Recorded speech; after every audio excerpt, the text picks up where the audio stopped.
We are at North Cascades National Park. And if it look woodsy here, that's because it's woodsy here. So if I was Bigfoot, this type of place I'd want to stay, because all these trees and the sun shining down through them, the moss, the undergrowth, you could really hide easily in here. Got moss growing on these rocks. So there's 600 glaciers here at North Cascades National Park. And if I zoom in, you can see a little snow here. So, Jody's new nickname. Maybe that's where your Bigfoot guy lives. Maybe. That you believe in. I didn't say I believe in Bigfoot. I said if I was Bigfoot, this is where I'd hang out. Now you lost my train of thought, and wow. This video time is valuable. Oh, so this is like not your typical national park where you go and pull off and look at stuff. This is like really rustic and rural. What you have to do is you got to be more of a hiker to want to come here and be able to walk up places. Like there's trails that probably go up to these peaks. Hiker, a backpacker, and a camper. Yeah, so you want to like we were down where you get the backcountry hiking permits, and it was just packed with people wanting to go to the backcountry hiking for the weekend. They're nuts. I mean, there's like nowhere to park there. We're a couple hours from Seattle. Like I said, North Cascades National Park. We're by the visitor center right now. So that's the update. Down here by the Skagit River. It's over there. Through the trees, you can see like a... I don't know, you can't. But we're walking along, and there's this tree stump that they've cut off at one point. This must have been so long ago that you can't see where the remnants of the... That's it over there. But the cool thing is that there's trees growing up into the stump. There's the trees. So I thought that was interesting and cool. So the old stump is decaying, and the roots of the new trees are just kind of going down. So the new roots are growing right here into the rotted old stump. I just thought people would appreciate that. This would be like me. I mean, that kind of killed me off, but I might just keep going. Is that interesting, Jody? Yep.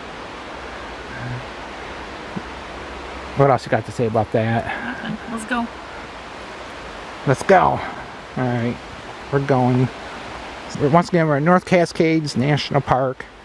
Walking down this trail. Ferns everywhere. It's about 60 degrees, so it's a beautiful morning to take a hike.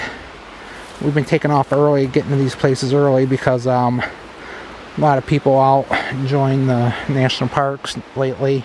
And this one's not a very popular one to visit, but since it's not super popular, the parking areas are small, and since there's a lot of people checking these places out, they're filling up. So I gotta make a list of the national parks again. Like, well, I got a list, I need to update my list. So we'd be hitting 3 of them on this little road trip that we haven't been to before.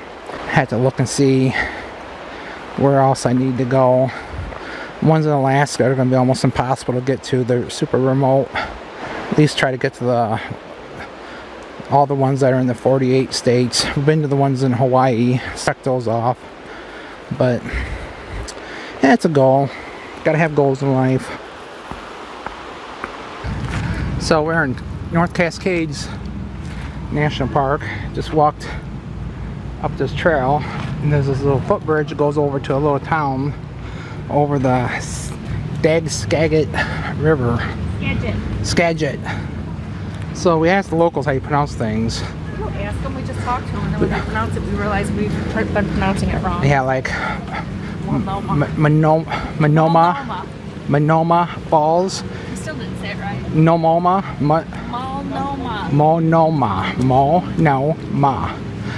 So apparently the T is silent. So the reason why I was having trouble pronouncing it is not because I'm stupid. It's because I trying to get the T in there. I hear people saying it to me, like, "Oh, this is Monoma," and I'm trying to figure out, "Hey, where'd the T go?" You know, I'm trying to listen to the T, and then apparently there's no T. So this is the Skagit River, like Skagit.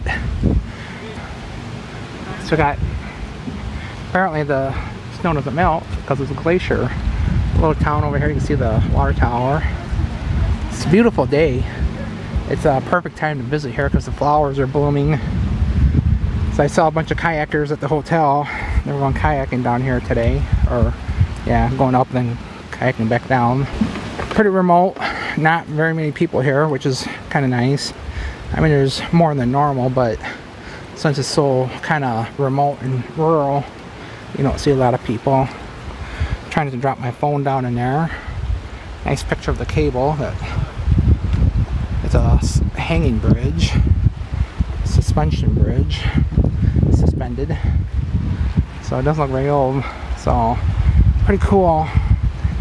People need to get out, do more. So there was a fire here in 1922. It's interesting because like there's still charred trees back there. It looks like it just burned like maybe 2 years ago, and it's almost 100 years ago that this fire was up there. So alright, that's all. When you think of the Northwest, state of Washington, Oregon, Montana, places like that, this is what I think of. I think of quick moving rivers, rocky areas. You come out here with a fishing pole and catch yourself some salmon. So we had to walk. So I walked out here like jumping across these areas of water almost to the water's edge.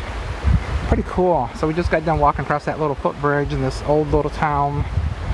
Pretty neat. Like I said, there's not many people out here compared to like the busy places like Mount Rainier was really crowded. Other national parks are packed, but there's sometimes cooler things to see at some of these other parks. But every place I go is cool. I just enjoy everything. So it's a beautiful day. It's like 65 degrees. It's a nice breeze. Low humidity, so it doesn't really feel warm at all. Really nice. Looks like Jody almost made it. I don't want to film her because she falls down. I want to get on video, then I'll waste like a whole video because she fell down. I'm not allowed to post videos of her falling down and doing stuff like that. So, but alright, that's it. Okay, people. Unlike my other videos that are boring and stupid, this one here is going to be interesting according to Jody. You see these trees? If I stand here, they're all in a line. There's a straight line of trees here. So there's like 1, 2, 3, 4, 5, 6, 7, 8. I don't know. There's a whole bunch of trees here, and they're all almost like a perfectly straight line, like somebody planted them. And what happens is when a tree falls like this one, as it falls, it creates little saplings in the line that it fell.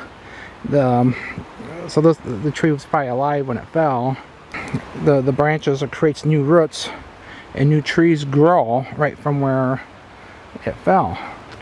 So that's why you have these trees on a straight line going all the way down.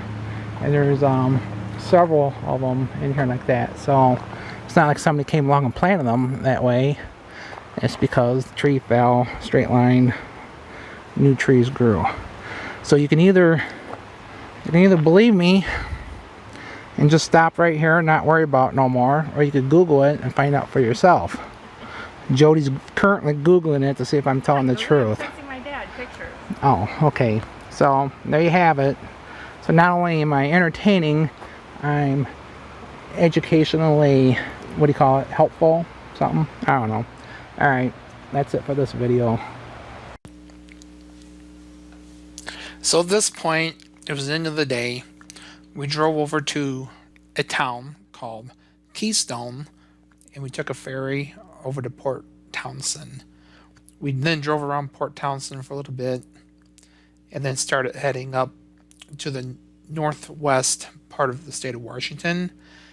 And our goal was to go to the very, very, very tip of the corner, but that particular area was closed due to COVID. They had a roadblock, so we couldn't go that way. So that's how we ended the day.